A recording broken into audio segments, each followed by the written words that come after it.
Call the meeting to order. City of Laverne Board of Zoning Appeal, April 30th, 2024, 5:30 meeting. We have a quorum for today's meeting. First order of business is to approve the minutes from January 30th, 2024. Board members, have you had a chance to review these meetings? We have a nomination to approve. Motion to approve. Second. All in favor, say aye. Aye. Aye. Aye. Okay, our second order of business is to nominate and elect a chairman for 2024. Do I have any nominations? I'd like to make a nomination for Graham Coates to be our chairperson for 2024. Okay. He is not here tonight to accept, but I do understand that he is willing to serve again. So with that, all in favor? Aye. Aye. All right, thank you. Any opposed? No. There are none, so since there are none, Graham is your new chairman, but I will kick it back to you. Thank you. Next order of business is to nominate and elect a vice chairman for 2024. We have a nomination.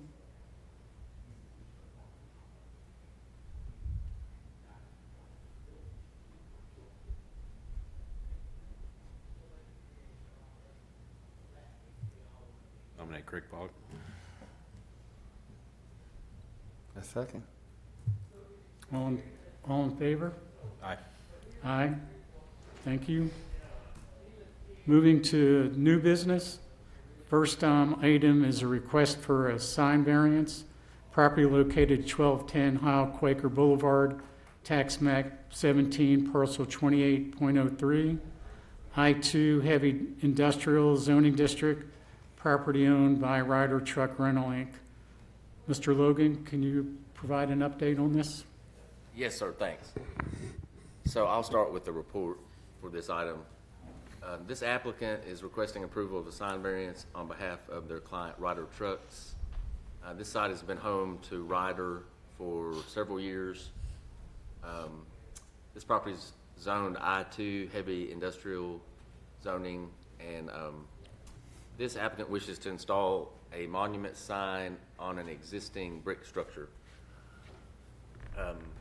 Per the sign regulations in section 4 of the zoning ordinance, commercial and industrial structures can be allowed a monument sign as long as the sign does not exceed 10 feet in height.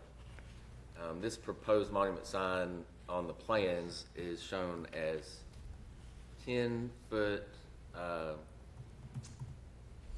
it's shown as 11 foot 4 inches, so it would exceed the 10-foot rule. And of course, the sign plans are in the packet. I'm sure you've seen those by now. There has been a BOZA sign on the property for over 3 weeks at the time of this writing, and staff has not received any phone calls about this item. So moving on to the maps, you can see the property there on the screen. So this is at the corner of Heil Quaker Boulevard and Waldron Road. This is just north of I-24. So you can see the Ryder truck facility here. And we're actually looking down Heil Quaker a little bit at this area where I'm pointing. And there is currently an office on the site. We'll see pictures of that in just a moment. But this would be the location of the sign that's being requested. And Ryder was here in January, also at BOZA, to get a special exception to do truck leasing and sales. So that's a new use for them.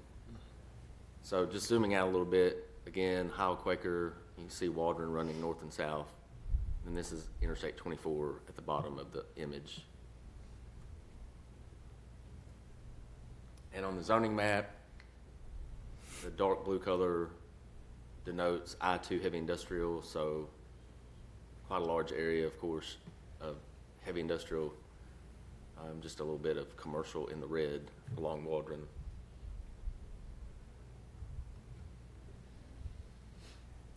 So here's a photo of the office that I mentioned.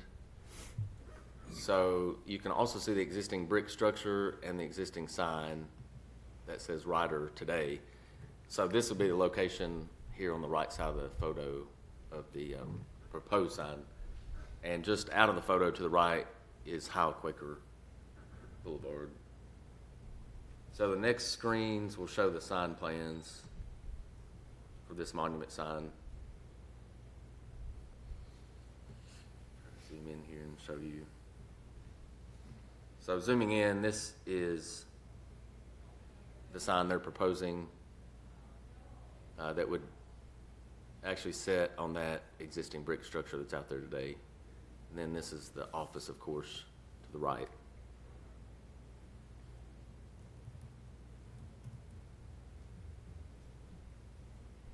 And one more view.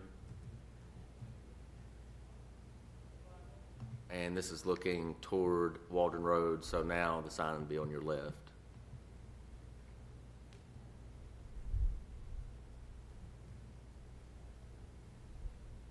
And then there's another image that shows what the sign would look like in the future.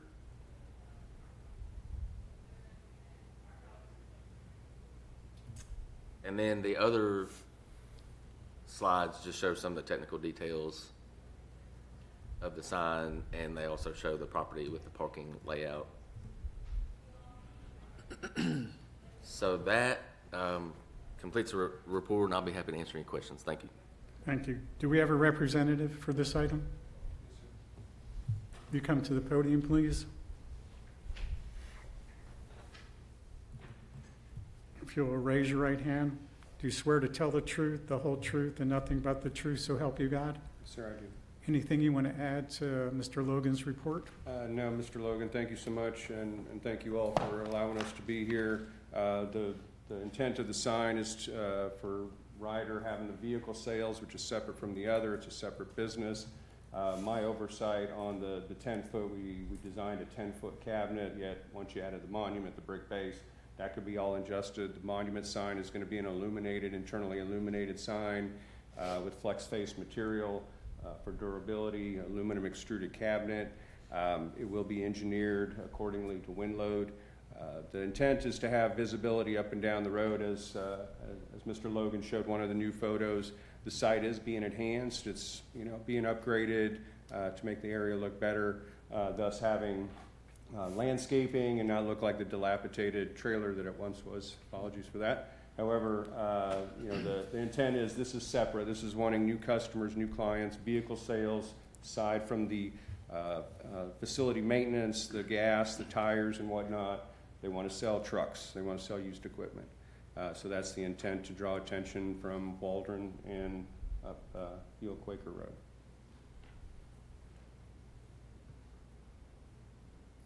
Any questions? Can you state your name and address for the record, please? Sorry. My name is Mike. Last name Lev, L-E-V. I'm with Harbinger Sign Company out of Jacksonville, Florida.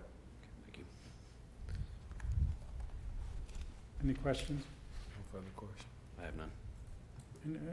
And, do we have a motion on this item? Motion to approve. Do we have a second? Second. All in favor, say aye. Aye. Thank you. Thank you. Thank you.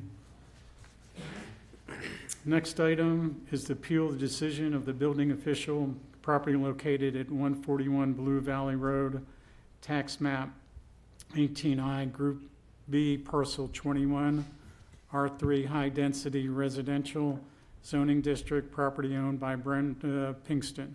Mr. Logan? Thanks. So this request is to appeal the decision of the building official. This property is located at 141 Blue Valley Road. And so I'll get into the report. This property currently contains one home and is less than half an acre. This parcel is zoned R3, which is high density residential by the city of Laverne. Our R3 district, I just want to point out, does allow multifamily, duplex, and single family. This is a single family residence, even though it's zoned R3. So I didn't want anybody to be unclear on that. So also located or soon to be located, depending on the BOS's decision, would be a detached carport. This is a metal carport, and in talking with staff, these metal carports are temporary structures. And if that needs to be gone into detail, we can explain some more about how these carports are temporary structures. But anyway, the applicant is requesting to put a new carport in front of the existing dwelling. Per the zoning ordinance, accessory structures must be located in the rear yard, so they cannot be located in the side yard or front yard. Staff has reviewed the applicant's property request, and staff found that no impediment would exist for the carport to go in the rear yard. Therefore, staff's recommendation is that the carport should be located in the rear, just like the zoning ordinance says. And also, in looking at the yard and the GIS data and imagery, staff could not find that there was any water course, any stream, creek, water flowing in the backyard that would impede a structure from going in the rear yard. And that was part of the staff review as well. So we'll move on here to the slides. So this is the property here outlined in blue. So that's Blue Valley Drive, 141, and zooming in a little closer. So in this one, this is the existing dwelling, of course. So the driveway is here, and you can see the cars parked there. And then it looks like a sidewalk that leads up to the door from the driveway. And then this large area in the back, of course, is the rear yard. So this entire parcel currently holds this dwelling. And so you can look on the zoning here, and you can see that R3 color. This lot is outlined in the blue. Kind of hard to see on this photo, but this whole area is R3. So Blue Valley, and then extending back there to Old Nashville Highway. There's a mix of districts, but there is some single-family R2, R1, but all that's R3. Of course, this is the application. You probably looked over that in your packet. And then this is some more of the plans that were provided by the applicant that just show the plat, book and page number from Register of Deeds. And these are, as you might have guessed, this is a section of town that's been around a long time, so I think these are dated in the 1960s. But anyway, these are on file with the Register of Deeds. So this is a photograph from Blue Valley Drive. This is existing driveway, and then there's the residence behind. And just another photo from a different angle that shows the end of the home and then the rear yard. And then just taken on the other side, you can see here, again, the yard, the home, and then the rear yard from this angle. And then this is also another view of the backyard with another accessory structure there in the back.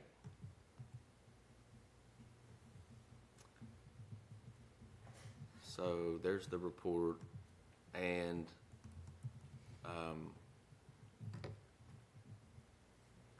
staff has had several phone conversations. Both Mr. Blair and myself have talked with the applicant, and also Mr. White. This originally came in for a building permit application, and it had to be denied by Mr. White's department because it didn't meet the zoning ordinance requirements. So that's when his department had to come to planning and, present it to me. But I think the bottom line is staff, both departments have reviewed it and found that it didn't meet the criteria. So we notified the applicant, and we informed the applicant that we didn't think that there was a variance, that there was no hardship, and the state law is very clear about monetary requirements, and that's a very common thing at a board of zoning appeals because everyone's affected by money and finances, but the state has been very clear to outline in state law that a property has to be irregularly shaped, which staff could not find in this case. It has to have some type of flooding or floodplain or a pond, a permanent body of water, something that causes a hardship where the person cannot use part of their property. So that's the intent of the state law. So, we tried in every way we could to work with the applicant, but, at this point, they wanted to come to this board and present their case. So that's pretty much how it's happened, and that's pretty much the end of the report. So we'll be happy to answer questions. Thank you. Thank you. Do we have a representative for this item? You'll come to the podium. You raise your right hand. You swear to tell the truth, the whole truth, and nothing but the truth, so help you God? And if you'll state your name and address for the records. Brenda Pinkston. My street address is 119 Smotherman Drive. And the property is for my granddaughter. She's living there. But the only thing, they keep saying to put it in the rear. I cannot put it in the rear because you've seen in the pictures, there's a sewage tank, which would have to be moved somewhere else. There's a deck, the central heating and air is in the rear of the home. And we do have a pipe going down all the way to the property, and the city has a big detention thing that goes off around the property into Jefferson Pike some way, underground. So, and that I'm confused about. So, if I could put it out back, I would, but I can't. Without a lot of expense is what I'm talking about. And, to me, I don't see what, I put one up a long time ago, no permits, no nothing. It's in the side of the yard. It's 2 trailers down. You didn't have to have a permit back then. You didn't have to have anything. So when they called to ask me for the permit number, the people at the building place, I guess I could have made one up and done like everybody else on the block, done what I wanted to, but I didn't do that. And I'm just asking to take into consideration, because it's not like I live in Brentwood or somewhere. It's a trailer park. I own 14 out of that area. So it's not like I'm trying to, run it down or anything. And some of the things that's, happened up in there, I can show you neighbors' yards if you'd like, and I bet you none of mine look like some of them. So I just don't understand why I'm being turned down. I felt I was right. That's why I come before y'all. Thank you. Any questions from the board members? Well, I just wanted to say, codes changed since the past, so they did a lot of updates, so therefore it don't meet requirements. So I'm gonna have to say, I propose to deny. You deny? Yes. Any other questions from the board members for the applicant? Mr. Smith, is that a motion? Motion to deny, yes. I'm sorry. But there needs to be somebody from the codes department up there, since they're so worried about me and what I do across the road. This week, they built a porch, they put flat screen TVs on it, new brick mailboxes. Did they get permits for that? I doubt it. I tried to do it right, and this is, it's just this way. Thank you. So we have a motion to deny. Do we have a second? Second. All in favor, say aye. Aye. Aye. Sorry, your motion's been denied.